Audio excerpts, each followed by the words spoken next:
sesuatu yang membahagiakan, inti semuanya kebahagiaan surga nanti, surga nikmat terbesar, inti semua yang merangkum kehebatan dan kenikmatan surga. Kata sahabat, tentu ya Rasulullah. Kata Nabi SAW, la hawla wa la quwata illa billah. Artinya apa? Kau ikrarkan tidak ada daya dan kekuatanmu kecuali dari Allah. Berpasrah, bersandar kepada Allah SWT, yakin dengan itu.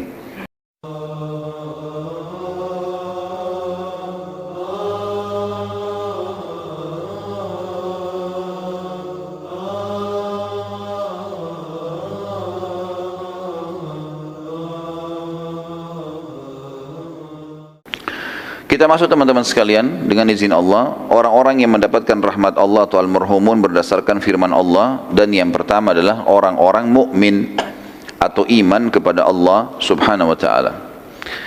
Banyak orang menganggap remeh poin ini teman-teman sekalian. Mereka anggap iman kepada Allah sudah selesai.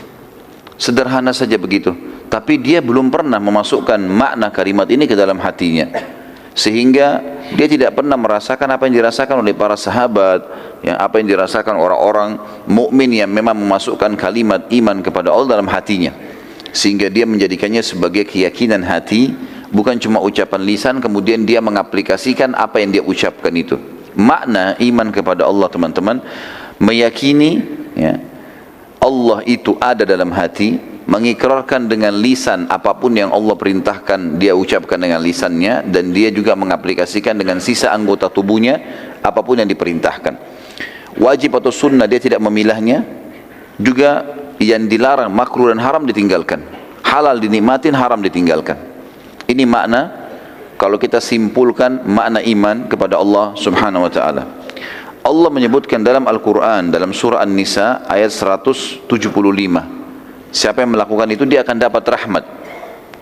A'udzu billahi minasyaitonir rajim. An-Nisa 175, fa ammal ladzina amanu billahi wa'tasamu bihi fasayudkhiluhum fi rahmatin minhu wa fadl fasayudkhiluhum fi rahmatin minhu wa fadlin wa yahdihim ilaihi siratan mustaqima.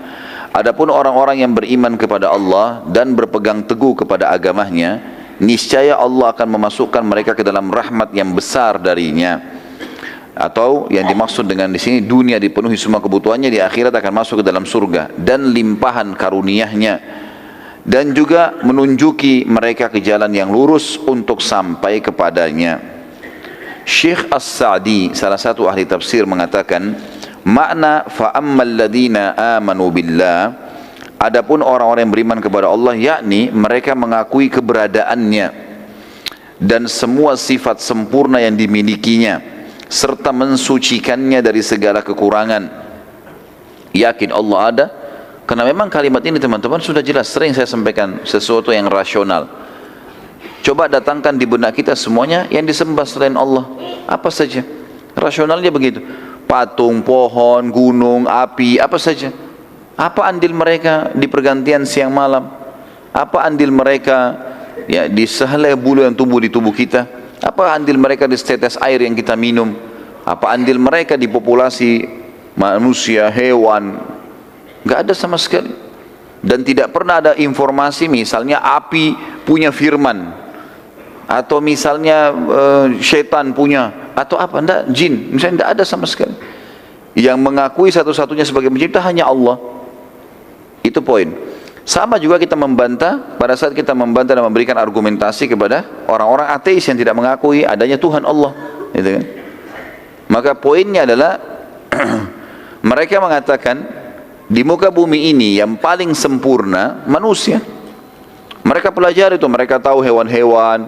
Banyak sekali orang ateis menelusuri menjadi ilmuwan. Mereka menelusuri ilmu alam, mereka menelusuri apa yang mereka bisa tahu dari alam semesta, dari bumi ini, dari kedalaman lautan, sampai mereka membuang uang jutaan dolar untuk itu.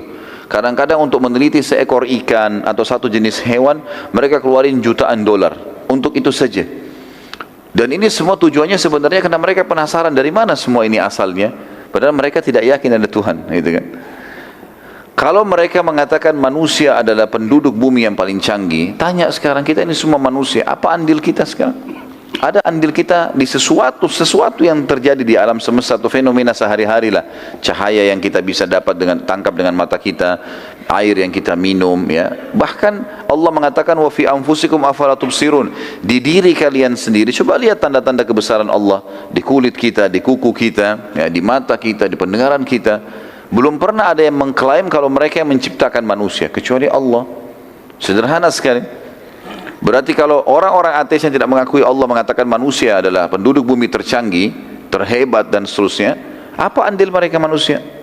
Apakah ini terjadi begitu saja semuanya? Enggak mungkin. Saya kadang-kadang subhanallah sering meluangkan waktu untuk mentadabburi beberapa fenomena alam. Di antaranya saya sering coba mencari cuplikan tentang hewan-hewan. Berapa banyak ilmuwan mendatangkan kamera yang canggih, mereka pakai helikopter, mereka pakai alat canggih menyoting hewan-hewan dari atas udara. Berapa banyak jenis hewan di alam di bumi ini yang melata yang jumlahnya tidak terhitung. Kuda yang hidup liar, ya, zebra misalnya, atau rusa, atau apalah dari hewan yang besar, dipelajari jumlahnya yang tidak terhingga di hutan, tidak ada yang urus, tidak ada yang rawat, populasinya sendiri jalan. Hewan itu pada saat melahirkan, dalam hitungan 3 menit ilmuwan mengadakan penelitian, 3 menit anaknya sudah bisa jalan dan berlari. Induknya juga yang baru melahirkan sudah bisa berjalan. Dan segala macam hal, kulitnya, ya, corak kulitnya, sifatnya, penglihatannya, pencernaannya, rumit sekali, rumit, banyak sekali. Dan ini tidak mungkin kalau tidak ada pencipta. Orang beriman disederhanakan, dikerucutkan, la ilaha illallah, enggak ada Tuhan yang menciptakan, mengurus, mengawasi, memiliki dan akan memusnahkan semua yang di langit dan di bumi kecuali Allah. Simple sekali. Lebih jauh daripada itu, orang yang coba mendalami dan coba mengenal Allah, diantaranya kayak antum melakukan ini, hadir dalam majelis ilmu, itu akan mendapatkan jawabannya. Oh iya ya, ternyata rapi sekali. Tahu mana makanan dan minuman yang halal dan haram, tahu mana pergaulan, mana pendapatan, mana tata cara pernikahan, melakukan populasi manusia ini berkembang biak dengan caranya. Ada caranya, ada wali, ada mahar, ada saksi, ada segala macam. Tahu pakai baju, ada doanya, buka baju, masuk kamar mandi, keluar kamar mandi. Dari hal yang kecil sampai hal yang besar diajar semuanya. Dan kita orang-orang yang sudah meyakini dan beriman dengan Allah Subhanahu wa taala ini, dia akan merasakan ketenangan jiwa karena dia tahu, seperti saya sendiri dan teman-teman rasakan. Saya merasa justru aneh kalau melihat orang-orang yang tidak beriman kepada Allah, entah kemana arah hidupnya, enggak jelas. Tapi kita subhanallah tahu dari mana asalnya kita manusia, dari Adam alaihissalam, sampai kita sudah tahu sebab bagaimana Adam alaihissalam juga diturunkan di muka bumi pada saat diciptakan. Kita sudah tahu apa tujuan kita diciptakan di muka bumi. Kita sudah tahu nanti kita akan meninggal. Sudah diajarkan dan disampaikan apa itu meninggal, bagaimana prosesinya, bagaimana alam barzah, nanti pembangkitan hari kiamat, timbangan amal dengan panjang lebar, nanti ada surga dan neraka dan seterusnya. Dari awal manusia sampai akhir nanti kehidupan kita, semuanya lengkap. Orang-orang ateis nggak punya itu. Mereka cuma simpelkan saja, ya sudah, kita ini terjadi begitu saja semuanya, dan nanti kalau mati sudah nggak ada apa-apa, habis begitu saja, dan seterusnya. Makanya di sini mengikrarkan iman kepada Allah adalah sebuah konsep dasar, dan ini tauhid. Setiap orang ada di atas landasan ini maka hidupnya akan bahagia. Dan makna wa'tasamu bihi dari tafsir surah An-Nisa 175, dan berpegang teguh kepadanya, yakni berlindung kepada Allah, bersandar kepadanya, dan berlepas diri dari daya dan kekuatan mereka, serta memohon pertolongan kepada Rabb mereka. Sampai Nabi SAW mengatakan kepada seorang sahabat setelah menjelaskan tentang Allah, mengajak mereka mengaplikasikan ilmu agama, sudah selesai. Kata Nabi SAW, maukah kau saya ajarkan harta karunnya surga, sesuatu yang membahagiakan, inti semuanya kebahagiaan surga nanti, surga nikmat terbesar, inti semua yang merangkum kehebatan dan kenikmatan surga. Kata sahabat, tentu ya Rasulullah. Kata Nabi SAW, la hawla wa la quwata illa billah. Artinya apa? Kau ikrarkan tidak ada daya dan kekuatanmu kecuali dari Allah. Berpasrah, bersandar kepada Allah SWT, yakin dengan itu. Orang mukmin akan bahagia teman-teman dengan cara ini, karena dia tahu dia punya Tuhan, bisa dia bersandar. Dia sakit, dia tahu yang ciptakan dia Allah, yang ciptakan penyakitnya Allah, yang ciptakan kesembuhannya Allah. Apa saja dia lagi punya nikmat, yang ciptakan dia Allah, yang ciptakan nikmatnya Allah, yang bisa mempertahankannya adalah Allah, enggak ada yang lain. Selalu kembali kepada Allah Azza wa Jalla. Ada masalah tinggal angkat tangan, berdoa kepadanya, selesai urusannya. Dan kalau ada orang mengatakan, saya ragu dengan Allah karena permintaan saya belum diterima. Ini orang yang perlu ditelusuri teman-teman sekalian, jalur hidupnya. Loh betul. Karena kenapa? Karena dari semua permintaan kita, kalau kita rentetan hidup kita seharian, itu mayoritasnya Allah kabulkan loh. Contoh misal, bukankah kita tiap hari lapar teman-teman sekalian? Tiap hari lapar. Baik, tiap hari hilang nggak laparnya? Kalau enggak, antum tidak akan hidup sekarang. Kalau kelaparan berarti sudah mati kan? Kita cuma bilang lapar, Allah langsung kabulkan. Tinggal mampir ke restoran, tinggal beli atau ada orang kasih, makan. Kita tiap hari haus, terpenuhi hausnya. Tiap hari kita capek, ngantuk, tidur. Kita pengen pakai baju, ini semua pakai baju. Tidak ada orang yang tidak pakai baju. Mayoritasnya orang semua pakai baju. Pakai baju, pakai sandal, punya kendaraan, walaupun memang berbeda jenjang ekonomi mereka. Tapi kehidupan kita sehari-hari teman, mata kita butuh cahaya, hidung kita butuh udara, mulut kita butuh suara, telinga kita juga begitu. Kemudian tangan kita bisa menjamah, punya kepekaan, masih bisa memegang dan seterusnya. Nikmat Allah yang sangat besar, banyak sekali gitu. Tidak terhingga. Kehidupan sehari-hari juga sudah membuktikan masalah itu. Mungkin kalau ada permintaan kita, minta agar dibukakan rezeki yang luas, misal, atau diberikan satu pekerjaan, atau dilunasi utangnya. Mungkin itu salah satunya yang belum Allah kasih, bukan tidak dikasih loh ya. Belum Allah kasih. Tapi mayoritas kebutuhan kita sudah dipenuhi. Coba pekah memikirkan masalah itu. Kita kalau haus teman-teman sekalian, kemudian haus sekali, lalu ada orang berikan kita air dingin, lalu kita pasti setelah kita minum, haus kita hilang. Terima kasih ya, kita terima kasih sama orang tersebut. Padahal orang itu buat apa sebenarnya? Dia cuma ambil air, dia kasih. Kita nggak berpikir lebih jauh. Orang ini yang sedang mengantarkan, memberikan saya, siapa orang ini? Siapa yang buat kulitnya? Siapa yang buat tulangnya? Siapa yang buat matanya? Siapa yang ciptakan orang ini? Siapa yang ciptakan air itu? Siapa yang membuat sistem ini ada? Saya punya rasa lapar, dia punya rasa kesian, saya punya rasa haus, dia punya, kemudian saya minum. Dan siapa yang menghilangkan dahaga? Siapa yang membuat cairan itu bisa masuk dan akhirnya menghilangkan dahaga? Dan kalau kita rentet semuanya dari mana? Yang tidak mungkin sistem ini terjadi begitu saja tanpa ada penciptanya. Sementara Allah Azza wa Jalla dengan kemahamurahannya hanya menyuruh kita menikmati dan berterima kasih. Itu saja. Lapar silakan pilih yang kamu suka. Tapi halal ya, makan. Kunyah, nikmati, telan. Habis itu selesai. Enggak ada urusan kamu. Masuk dalam tenggorokan kita, semua diproses alami. Selesai. Jadi kan? Yang mana jadi kotoran, yang mana jadi nikmat, ya.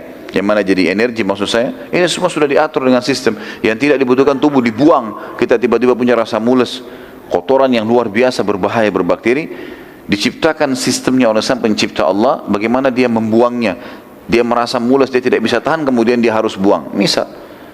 Terus begitu. Roda kehidupan berjalan. Dan ini semua sistem dengan begitu rapi teratur.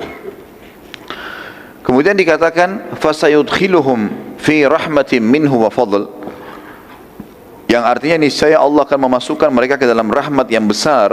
Rahmat di dunia diberikan karunia yang luar biasa, dan di akhirat masuk surga, dan limpahan karunia yang banyak, yakni Allah akan melimpahkan kepada mereka dengan rahmat yang khusus, lalu memberi mereka taufik untuk melakukan kebajikan-kebajikan dan memberikan pahala kepada mereka. Allah memudahkan dia hidup, Allah yang pandu dia mana baik mana buruk, Allah juga yang memudahkan dia punya energi, punya kesempatan, punya waktu untuk mengerjakan kebaikan dan mengejar apa yang telah Allah janjikan buat mereka. Sudah itu dikasih pahala yang sangat besar, gitu kan. Serta menghindarkan mereka dari bencana dan perkara-perkara yang tidak menyenangkan. Berapa banyak masalah yang kita hadapi dalam seharian teman-teman sekalian, yang kita berhasil lolos darinya. Kalau kita mau bicara masalah manusia ini, melindungi diri mereka repot sekali loh. Teman-teman yang suka pakai motor misalnya, kita jalan, kalau helmnya tidak, mungkin kadang-kadang kita angkat kacanya atau tutupan plastiknya, misalnya tutupan matanya kita angkat, maka terbuka, udara dengan sangat kencangnya kena ke wajah kita. Kira-kira teman-teman, ada jaminan kita nggak kena bakteri, kita nggak kena batu, nggak kena pasir atau? Tapi selama ini tidak ada masalah orang jalan. Dari mana kita bisa dapat jaminan teman-teman? Ini kalau ada racun misalnya di udara, terkontaminasi dengan udara, lalu dihirup oleh manusia, yang tiba-tiba dia bisa meninggal.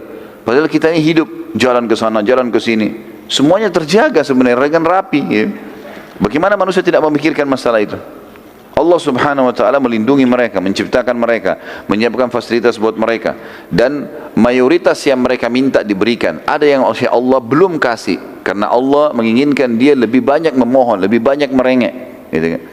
Cobaan pun kalau datang kepada mereka, lebih banyak nikmat daripada cobaan. Terbukti dari sepanjang hidup kita, teman-teman yang hadir di sini.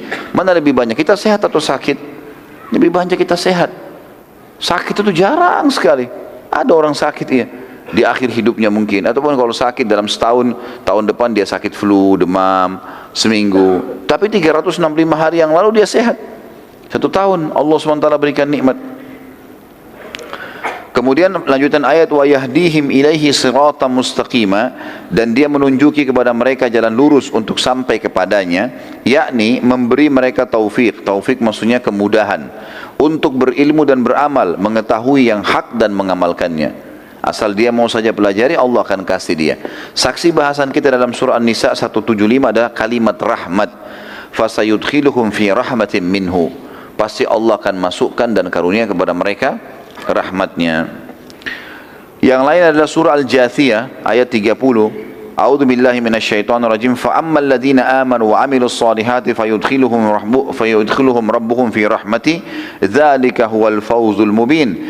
Adapun orang-orang yang beriman dan mengerjakan amal saleh, yakin Allah ada lalu dia patuh dengan perintah. Amal saleh maksud dalamnya mengerjakan perintah atau meninggalkan larangan. Karena orang juga meninggalkan larangan termasuk amal saleh. Maka Rabb mereka, pencipta mereka akan memasukkan mereka ke dalam rahmatnya. Rahmat di sini di dunia diberikan rahmat yang luas, diberikan karunia-karunia yang membahagiakan dia, dan juga di akhirat masuk surga. Itulah keberuntungan yang nyata. Teman-teman sekalian, kita tinggal patuh, kerjakan perintah, tinggalkan larangan. Kita nikmati saja. Tetap bisa makan, tetap bisa minum, tetap bisa segala macam, tapi lebih rapi. Sekarang ini orang-orang di beberapa negara, termasuk saya dapat informasi di Jepang, dan saya waktu Ramadan yang lalu sempat diundang oleh KBRI kita ke sana. Itu ternyata orang-orang di sana juga banyak ya orang asli Jepang yang non muslim. Mereka kalau masuk dan mereka menemukan makanan kaleng ada label halalnya, mereka beli. Ada beberapa teman-teman kita sempat nanya dan menceritakan ke saya, kenapa anda beli ini? Dia bilang ini lebih terjamin dengan ada label halal. Mereka tahu kalau umat Islam itu hati-hati, pekah, nggak mau makan sembarangan. Maka mereka sendiri mengatakan itu lebih terjaga. Artinya orang beriman lebih terjaga, lebih sehat, lebih baik, dikontrol, dijaga oleh langsung pencipta langit dan bumi. Seperti juga makna kalimat teman-teman sekalian yang selalu mengembalikan kita iman kepada Allah. Sabda Nabi SAW, kalau Allah karuniakan kalian pemimpin yang zalim dan dia memberikan kepada kalian hak kalian, maka terima kasihlah pada Allah, bersyukurlah kepada Allah. Dan hak kalian yang belum kalian dapatkan darinya, mintalah langsung kepada Allah. Kalimat mintalah langsung kepada Allah ini pengembalian seorang muslim dan menyadari kalau raja yang sedang memimpin dia, presiden atau siapa saja, ini manusia seperti dia, kebetulan saja berkuasa. Tetapi kalau ada kebutuhan dia yang belum dikasih, maka dia minta langsung kepada raja yang sebenarnya Allah. Makna kalimat ini adalah kalimat yang berbobot sekali. Artinya bertauhidlah kepada Allah. Saksi bahasan kita adalah Allah kalau dia beriman dan beramal saleh akan memasukkan ke dalam rahmatnya. Juga firman Allah subhanahu wa ta'ala dalam surah Al-Hadid ayat 28, mengimani Allah ini ya, maksudnya Allah itu ada. A'udzu billahi minasyaitonir rajim. Ya ayyuhalladzina amanu taqullaha wa aminu bi rasulih yu'tikum kiflayn min rahmatihi wa yaj'al lakum nuran tamshuna bihi wa yaghfir lakum wallahu ghafurur rahim. Hai orang-orang beriman, berimanlah kalian kepada Rasul yang telah diutus, bertakwalah kepada Allah, maksudnya patuh, dan berimanlah kepada Rasulnya. Niscaya Allah memberikan rahmatnya kepadamu 2 bagian atau dua kali lipat, dan menjadikan untuk kalian cahaya, maksudnya panduan agama, dengan cahaya yang kamu dapat berjalan dengannya di atas bumi ini. Dan dia mengampuni semua kesalahan kalian, dan Allah maha pengampun lagi maha penyayang. Saksi bahasan kita adalah dia akan memberikan rahmatnya 2 kali lipat bagi orang yang beriman tentang keberadaan Allah. Poin kedua teman-teman sekalian, mentaati Allah dan Rasulnya. Jadi setelah beriman, poin mentaati Allah dan Rasulnya. Seperti firman Allah di sini dalilnya surah Al-Imran 132. A'udzu billahi minasyaitonir rajim wa atiullaha war rasula la'allakum turhamun. Dan selalulah taat dengan Allah dan Rasulnya. Apa yang dikatakan Allah Rasulnya, ikuti. Yang dilarang, tinggalkan. Supaya kalian mendapatkan rahmat. Artinya pasti akan datang kepada kalian karunia. Dan baginda Nabi SAW sudah tunjukkan kepada kita. Para sahabat sudah tunjukkan kepada kita. Bagaimana mereka jadikan agama sebagai panduan hidup. Dan mereka bahagia. Mereka diberikan kemenangan. Walaupun ada hal-hal cobaan yang datang. Tapi lebih banyak rahmatnya Allah yang datang kepada mereka. Dan ternyata mereka sekarang sudah mendahului kita menuju ke akhirat. Dan janji Allah Rasulnya tidak mungkin salah. Al-Allamah As-Sa'di, sama tadi, Syekh Sa'di menyebutkan dalam tafsirnya, dalam firman Allah wa ati'ullaha war rasul, dan taatilah Allah dan Rasul, ialah dengan melaksanakan perintah-perintah dan menjauhi larangan-larangan. La'allakum turhamun, supaya kalian mendapatkan rahmat, maksudnya ketaatan kepada Allah dan ketaatan kepada Rasulnya. Dalam segala hal, itu adalah sebab utama datangnya karunia. Juga dalam firman Allah yang lain, masih dalam mentaati Allah dan Rasulnya, Al-A'raf 156, A'udzu billahi minasyaitonir rajim wa rahmati wasi'at kulla syai' fasa'aktubuha lil ladzina yattaquna wa yu'tuna az-zakah. Al-ayah. Rahmatku meliputi segala sesuatu. Aku akan kasih apa saja dalam kegiatan kalian di mana saja. Akan saya penuhi semua dengan kebutuhanku, dengan rahmatku, kata Allah. Maka aku pasti akan berikan rahmatku untuk orang-orang yang bertakwa dan menunaikan zakat. Artinya orang yang patuh. Jadi segala sesuatunya akan mendapatkan karunia dari Allah, apapun kegiatannya, dimanapun tempatnya akan dia dapatkan. Dan Allah bukan, banyak orang soalnya begini teman-teman, makna ayat ini adalah banyak orang yang mau kembali kepada Allah kalau dia anggap itu perlu kembali kepada Allah. Kalau dia anggap perlu, misalnya sudah sakitnya parah sekali, baru dia kembali ke sholat malam. Kalau betul-betul dia sudah tidak bisa lagi melakukan apa-apa, baru dia kembalikan. Padahal perintah agama dari sebelum memulai sudah berdoa, selama berjalan juga memohon kepada Allah dimudahkan, dan sudah selesai juga minta agar ditambahkan dan diulangi nikmat itu. Dalam An-Nur ayat 56 juga dikatakan, Allah SWT berfirman, A'udzu billahi minasyaitonir rajim wa aqimus salata wa atuz zakata wa atiullaha la'allakum turhamun. Ada kalimat turhamun.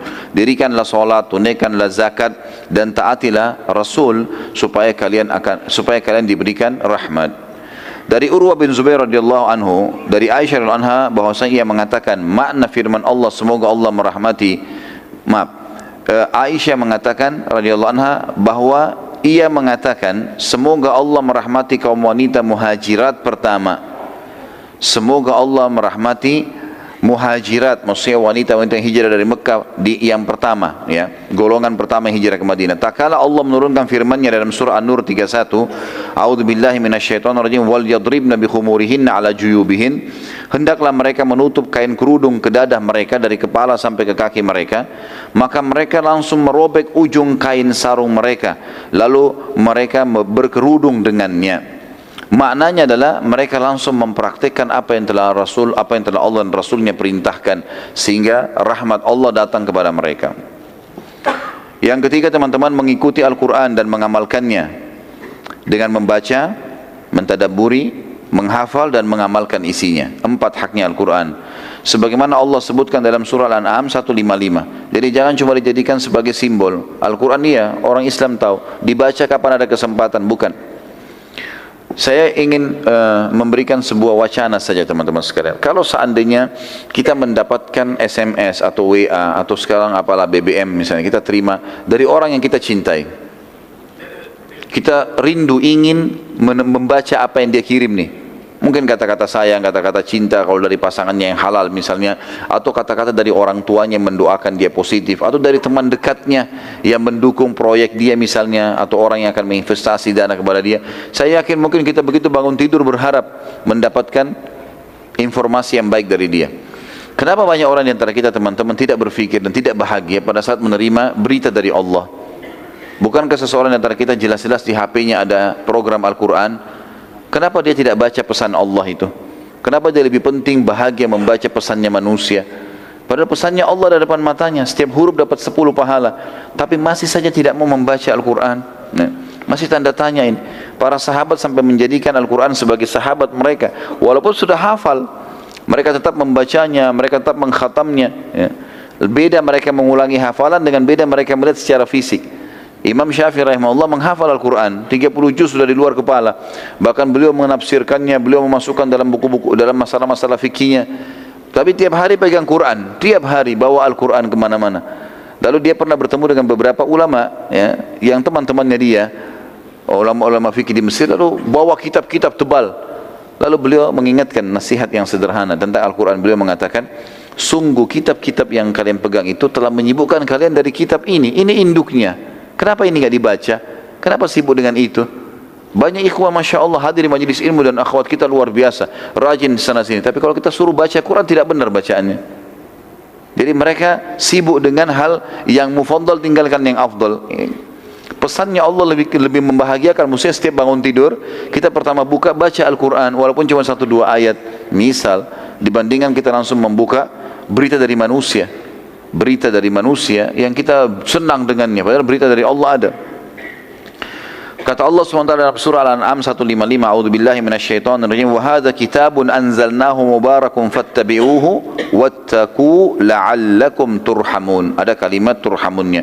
Dan ini Al-Quran benar-benar kami turunkan, kitab dari kami yang penuh dengan berkah. Artinya manfaatnya besar sekali kalau kalian baca, dapat pahala, dapat panduan. Maka ikutilah Al-Quran itu dan bertakwalah agar kamu diberi rahmat. Lalu patuhi, jalankan perintah dan larangan ada di dalamnya, maka rahmat Allah akan datang. As-Sa'di juga mengatakan, wahadha makna firman Allah Al-An'am 155, wahadha kitabun, wahadha artinya dan ini, yaitu Al-Quran yang agung dan peringatan yang bijaksana. Kitabun anzalnahu mubarakun adalah kitab yang telah kami turunkan dengan penuh dengan berkah, yang di dalamnya berisikan kebaikan yang banyak dan ilmu yang melimpah. Kitab inilah yang menjadi sandaran seluruh ilmu dan darinya berbagai keberkahan dikeluarkan. Tidak ada satu kebaikan pun melainkan telah disuruhkan dan diperintahkan di dalam Al-Quran, serta menjelaskan berbagai hikmah dan kemaslahatan yang memotivasi kepadanya. Tidak ada satu keburukan pun melainkan telah dilarangnya dan menjelaskan sebab-sebab yang menjauhkan dari melakukannya dan berbagai akibat buruknya. Al-Quran sudah mengajar semuanya kebaikan dan menjanjikan fadilahnya dan melarang semua keburukan, juga menyebutkan ancamannya. Makna fattabi'uhu atau ikutilah Al-Quran itu dalam segala yang diperintahkan dan yang dilarang, kata Sa'di rahimahullah, serta bangunlah pokok-pokok agama kalian, panduan hidup kalian dan cabang-cabangnya dalam kehidupan sehari-hari di dunia di atas landasannya. Dan makna wattaqu dan bertakwalah, takut kepada Allah dari menyelisihi perintah Al-Quran yang telah diturunkan oleh Allah SWT. La'allakum artinya agar kamu jika mengikutinya turhamun, mendapatkan rahmat Allah. Jadi sebab terbesar untuk meraih rahmat Allah ialah mengikuti kitab ini, baik ilmu maupun pengamalannya. Jadi ini mengikuti Al-Quran. Beliau masukkan poin keempat, mendengar Al-Quran dengan diam, menyimak dan merenungkannya. Jadi kalau lagi dibaca, jadikan sebagai ada poin mendengarkan, ada poin membaca, ada poin menghafal, ada poin mentaburi, banyak ini. Ya. Membacanya disebutkan dalam Al-Quran juga, hanya dengar saja, hanya dengar, belum membaca, hanya dengar saja, itu sudah cukup menandakan rahmat Allah. Dalam surah Al-A'raf 204 berbunyi, a'udzubillahi minasyaitonirrajim, wa idza quri'al Qur'anu fastami'u lahu wa ansitu. Kalimatnya akhirnya la'allakum turhamun. Apabila Quran dibacakan, maka dengarkan baik-baik, renungi artinya, perhatikanlah dengan tenang agar kamu mendapatkan rahmat. As-Sa'di juga menyebutkan perintah ini berlaku umum bagi setiap orang yang mendengarkan kitabullah dibaca, yang mana ia diperintahkan untuk diam dan mendengarkannya. Perbedaan antara istima' mendengar dan insat, diam sambil merenungi, bahwa insat itu pada zahirnya ya, dikatakan wa ansitu, dengan tidak berbicara dan tidak menyibukkan diri dengan sesuatu yang dapat melalaikan dari mendengarkannya. Adapun istima' mendengarkan ialah memasang pendengaran, menghadirkan hati dan merenungkan apa yang didengarnya. Barang siapa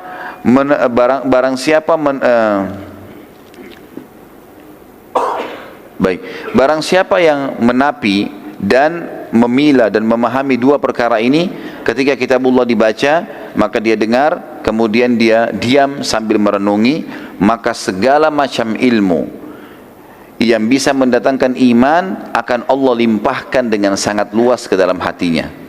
Perintah agar diam dan mendengar Al-Quran yang paling ditegaskan kepada orang yang mendengarkan ialah diam dan mendengarkan dalam solat dan bacaannya pada saat solat bacanya dijaharkan.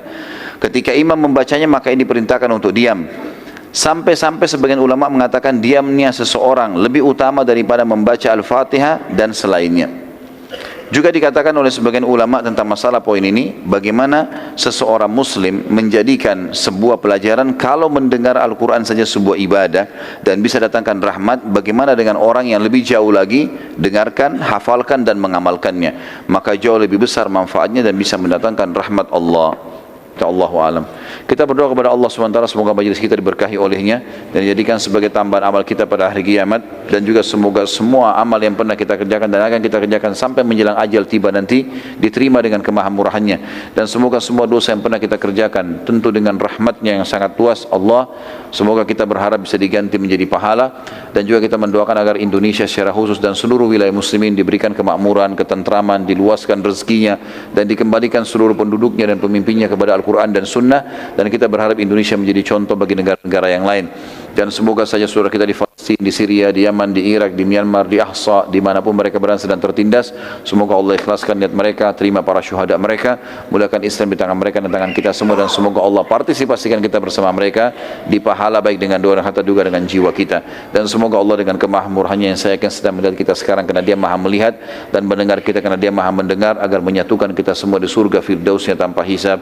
Mari kita di majlis ilmu yang mulia ini. Pada benar dari Allah, kalau salah dari saya mohon dimaafkan. Subhanakallahumma bihamdika asyhadu an la ilaha illa anta astaghfiruka wa atubu ilaik. Wassalamualaikum warahmatullahi wabarakatuh.